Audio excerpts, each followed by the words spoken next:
AITA for telling mother-in-law she was dead to me after she showed up in labor and delivery without my mother?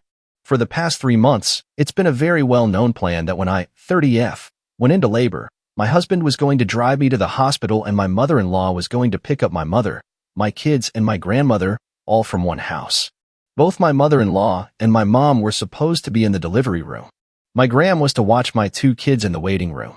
Everyone was in agreement with the plan. Now, my husband and I have 2 sons already, and for both births, my mother was present. She helped me through so much of the mental anguish and panic, especially after my last, whom literally almost killed me. I was bleeding out on the table, and my mom was the only one able to keep me calm. I needed her to be with me with this baby too, mentally. So we worked this plan out months in advance, and everyone was on the same page. However, I go into labor. We make the phone calls to my mother-in-law and my mom, telling my mom to be ready and my mother-in-law to go get my mother. An hour and 15 minutes later, mother-in-law shows up at the hospital without my mom, my kids, or my grandmother.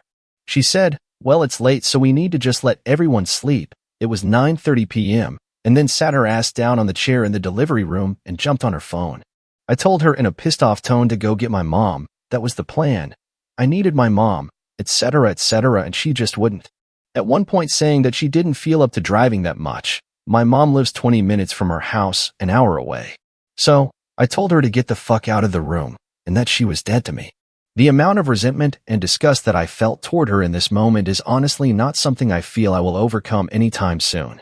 She was pissed, saying that my mom got to experience 2 births already and how she didn't do anything wrong and she was just being respectful of people's sleep, and where she wasn't leaving, she was actually escorted out.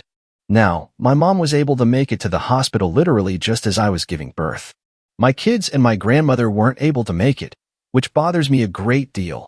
We promised our kids they would be the first to meet their sister, outside of us and Grammy. I cannot forgive my mother-in-law for this at all. I honestly feel like I hate her with every fiber of my being. But I'm being told I'm taking this too far, and that it wasn't that big of a deal. So, am I the a-hole?